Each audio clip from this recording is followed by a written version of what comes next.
Barbados to maximize the potential of its marine resources. Palm Sunday commemorated as a church commits to giving the youth a voice. And Tiger roars at Augusta to win his 50th major.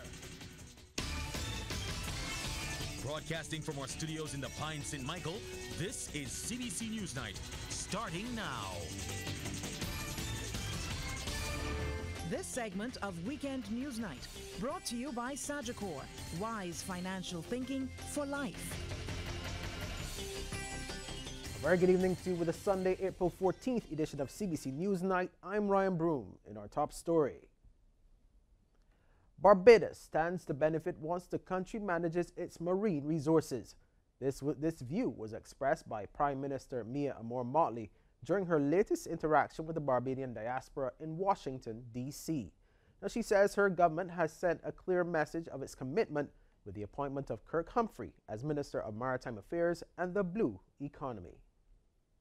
He has become the first Minister of Maritime Affairs and Blue Economy in the Caribbean, and we've appointed him as such because our marine space, our water around us, is 400 times the size of the rock.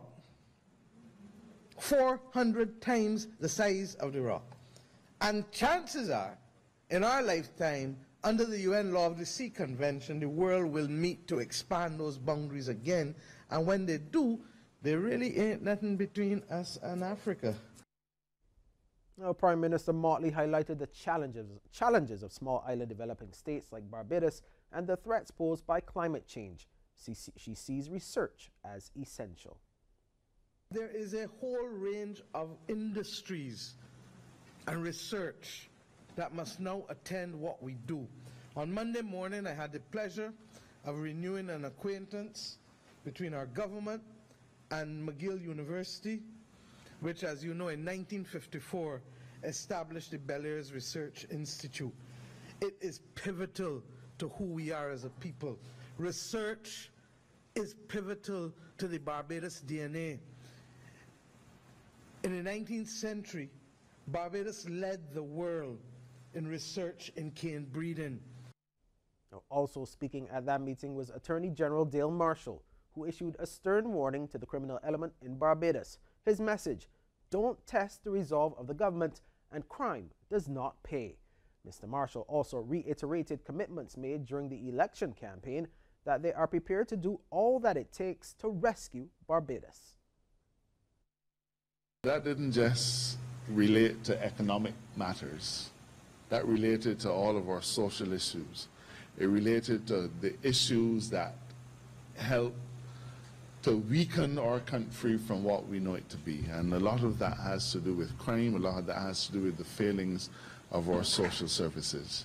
The Prime Minister, and I only have a few minutes, so I know in the question and answer we'll talk about it, but the Prime Minister has committed to giving the country the ability to invest in our resources, to invest in our young people.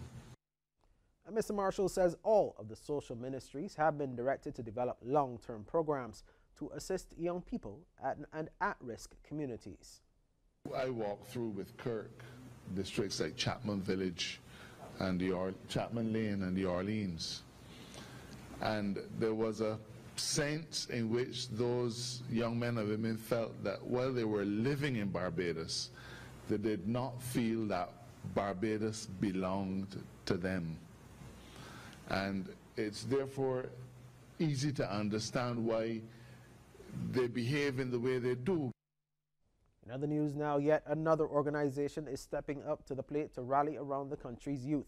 It's the James Street Methodist Church, and according to the Superintendent Minister, Reverend Derek Richards, the initiative called SOCS will give young people a chance to have their voices heard. Procession of Witness with a Difference, as the James Street Methodist Church commemorates Palm Sunday. The church uses a party bus to carry members who are unable to make it on foot. Superintendent Minister of the church, Reverend Derek A. Richards, says the use of the entertainment bus is significant. There is an easy connection for the young people, but we are also making the point that we can use things that people in the world use for various reasons that may not be classified Christian, and we can transform a particular perspective and views so that young people can know that they can have fun while truly being committed to Jesus and serving Christ. Reverend Richard says the church will be focusing on engaging the youth. He also reveals they will be spearheading a campaign called Stand Out Christian Kingdom Soldiers, or SOCS. It's about Christian young people making a stand for Jesus and being recognized and their voices being heard on the various challenges, issues that we face as community. We are making the point that young people have a faith in Jesus Christ, that young people's voice is important for national development and nation building and the development of the Christian faith. We are not taking for granted the voice of the young people.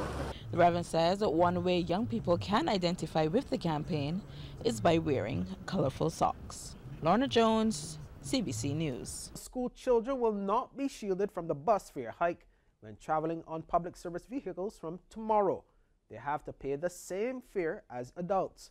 Bus fare as of tomorrow is being raised from $2 to $3.50. And school children, along with pensioners and police officers, however, will remain traveling free of cost on state-owned transport board buses. And Public Relations Officer of the Alliance of Owners of Public Transport, or AOPT, Mark Haynes, has sought to clear the air on the issue before school children return to the classrooms. No decision was taken by the Alliance Owners of Public Transport to encourage any PSV workers to alter the new hike in bus fares to accommodate school children. The law must be respected. We are a responsible and professional organization, and we believe in law and order. I therefore urge all PSV workers to be on their job as usual and move the nation's commuters safely and in an orderly manner. I further implore and encourage all PSV workers to comply with all laws. Meanwhile, the AOPT is also distancing itself from a WhatsApp message in relation to a protest against the bus fare hike reportedly planned for tomorrow. Further afield now in Venezuela, opposition leader Juan Guaido is in the state of Zulia, where he is trying to rally the people for nationwide protests against President Nicolas Maduro. This as Maduro has called on over 2 million military personnel to defend his government. We get more in this Al Jazeera report. A show of bravado on the 10th anniversary of Venezuelans' Bolivarian militia. We are ready for the Americans if they come. Let there be no mistake. If they enter, they won't make it out. This is an emblematic anniversary for the Bolivarian Revolution. April 13th, 2002 was the date that its leader, Hugo Chavez, was able to overturn a coup against him that briefly ousted him and installed an opposition leader, Pedro Carmona, as Venezuela's transitional president.